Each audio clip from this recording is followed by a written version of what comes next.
Introduction to the Cold War. As the curtain fell on World War II and jubilation spread across the Allied nations, an impartial observer would have been forgiven for thinking that the two great superpowers had not fought side by side on the battlefields of Europe. Within several days of the war ending, the Soviet authorities had broken up several pro-America rallies in Moscow. The United States also immediately canceled a shipment of Lend-Lease aid destined to the USSR. The two wartime allies suddenly treated each other with suspicion and distrust. Why such an immediate freeze on what had been cordial and cohesive wartime relations? Competing ideologies. The traditional view is that once the two countries' shared objective had vanished, all that remained were two competing, incompatible ideologies that both nations wanted to export to the rest of the world. But this view oversimplifies the complexity of the two philosophies and the way the USSR and the US both viewed their national security interests at this time. The two ideologies were vastly different. The USSR's brand of communism was entrenched in Marxist-Leninist ideals. In Karl Marx's Communist Manifesto, he predicted that communism would thrive in an ultra-industrialized society. Stalin was determined to build this nation to provide the optimum conditions for communism. His ideology focused on central government control. Stalin's government controlled almost every aspect of daily life, from strict censorship of the press, industry quotas, and league tables, and even how much grain farmers had to provide. On the other hand, the U.S.'s brand of democratic capitalism hinged on limited government control over the everyday lives of the population. Economic liberty, freedom of speech, and religious choice were essential pillars of the American ideology. But the Cold War was not a vicious and aggressive explosion of violence generated from the collision of two competing ideologies. While the ideological differences were present, they did not drive the conflict.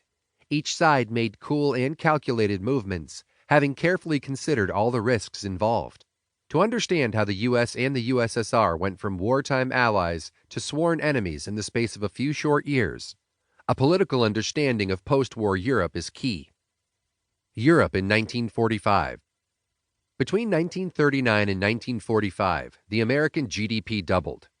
The war effort had sent American industries skyrocketing after the Depression of the 1930s. The American loss of life had been significant at 419,000, but not catastrophic in comparison with the European nations. For the Soviet Union, the war had been hell on earth. Their cities stood in ruins. The loss of life had been apocalyptic, around 27 million according to the conservative estimates. This figure dwarfed the American and British casualty figures.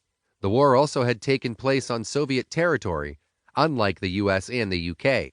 It would be accurate to say the Soviet Union had withstood the worst of the Allied sacrifices. The post-war settlements set about resetting the European and the Pacific theaters to the pre-war status quo. To return to this status quo would mean both sides giving up a lot of territories they had won through years of fighting. The U.S. had no problem with giving it up, but the Soviets had sacrificed the blood of 27 million people, around 90 times more lives than the U.S. had sacrificed.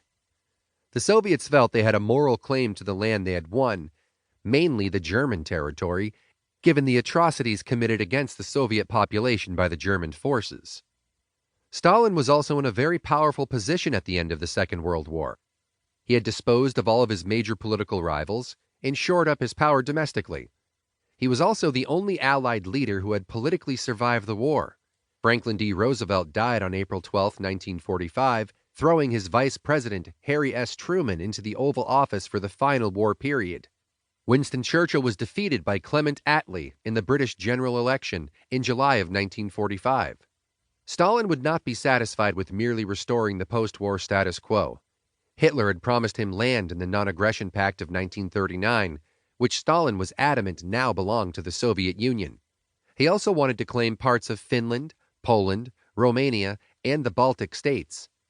He believed the best thing to do moving forward would be to punish Germany for her aggression by occupying her lands and taxing her population.